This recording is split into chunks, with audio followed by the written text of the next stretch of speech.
Joining me now is President of the Kurdish Lobby Australia, Eziz Bawermend, for more on this. Eziz, thanks very much for your time. Have you spoken to anyone over there in the north of Syria about the situation right now? Yes, this morning I spoke to a few people on both sides of the border. What can you tell us about what's happening from what you've heard? Well, people feel terrorized. They feel totally betrayed by one man, namely the President of the United States, Donald Trump. But they don't feel betrayed by the United States or American people, I should say. In fact, the support, it appears, that has been quite overwhelming. But they are very much frightened. They don't know how long they will live. Bomb can drop on their homes any time. And one of the persons I spoke to said the school next door had been hit, and because of the proximity, they had just left everything behind and taken refuge further south. So the school was hit. Do you know if children were there at the time? No, they didn't mention that the children were there. When I say it was hit, but wasn't sort of totally destroyed or collapsed or anything. It was just hit by some weapons. He couldn't quite tell me what it was. Right, so the sense there amongst the community is that they don't stand much of a chance with Turkey rolling in and Russian support as well.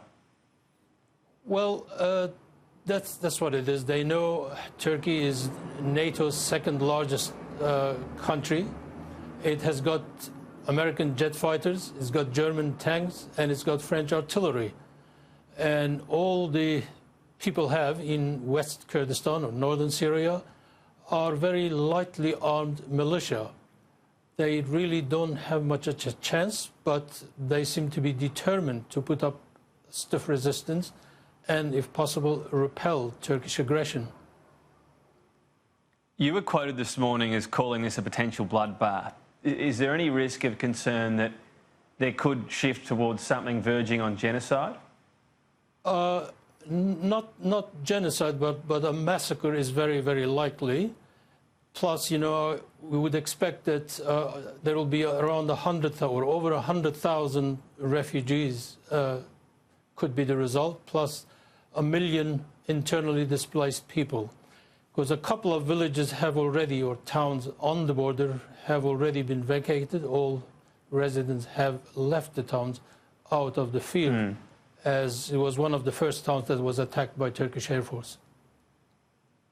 Scott Morrison is not willing to criticise what Donald Trump's done. He's focusing on Turkey, saying that's the country that's conducting this operation or invasion. What's your response to that? Well, he is right in saying that Turkey is conducting this operation, but Turkey wouldn't do it if President Erdogan did not get the green light from Donald Trump. There is no way in the world would he have started this campaign without very, very clear signal from Donald Trump. I just want to point out that this will have a butterfly effect.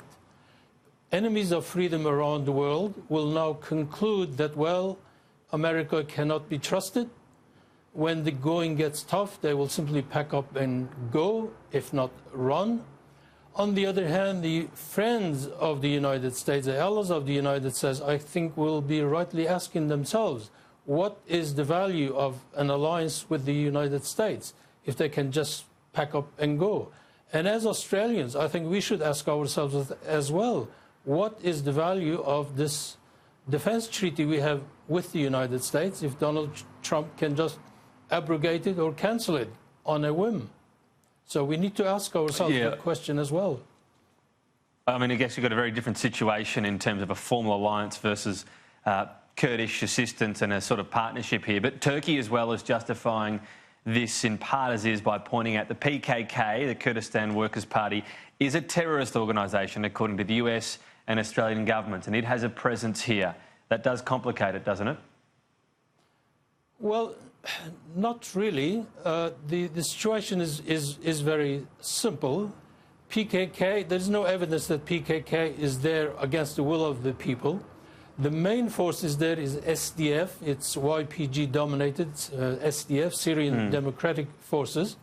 But let me remind you that Not one, but 3 Belgian courts, including the highest court in the land, have ruled that PKK is not a terrorist organization. It operates as a non-state party to a military conflict inside Turkey and nowhere else. So as I see it over here, that really Turkish state is engaged in terrorism. It is terrorizing Kurdish people, and as such it should be properly called a terrorist state. You want the government to send a message to Turkey. I suppose it's done that, but also take action through the UN. Is there any real hope that will change anything?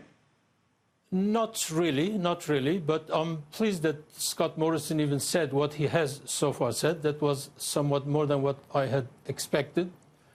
But it should do. It should take the matter to UN General Assembly. It should join the European countries that have taken the matter to, or are talking about taking the matter to, the Security Council. It is a naked aggression by one UN member state against another UN member state. I mean, the whole purpose of the UN would think to prevent wars between member states. And yes, Scott Morrison should do that.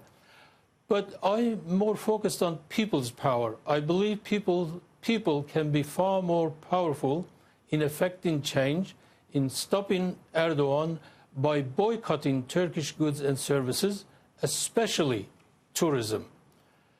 If enough people boycott products made in Turkey, services provided by Turkey, and decide not to visit Turkey, or at least consider alternatives, I believe that will send a much, much stronger message than Scott Morrison can. That's your call to Australians, is it? To not visit Turkey, Turkish-made products? Yes, I believe that is a very, very powerful weapon at the hands of ordinary people, ordinary Australians. Call it people power or consumer power or whatever you like to call it. But I believe that's a very, very effective way of restraining and even stopping Erdogan from this misadventure that will create Aziz, a few years ago. Refugees. Okay. Sorry, and I just wanted to mention those refugees, though, in Syria. We had a situation a few years ago where the Abbott government allowed a one-off intake of 13,000 Syrians. Are you pushing for the government to have a similar allotment of Kurds, if they are managing to flee, that they could perhaps come to Australia after an extra one-off intake? Well, I haven't, to be honest, I haven't given that much thought. But my focus, my intention, my calls are on preventing that from happening, preventing refugees leaving their homes and their countries. The focus should be on prevention rather than, taking 10, 20,000 people in. What will happen to the other 80, 90, 100,000 refugees? So prevention is always better than the cure, I believe. But let us face it, that this story of terrorism or PKK, it's just an excuse for an invasion. The ultimate purpose is really ethnic cleansing, of cleansing the area of the Kurdish people.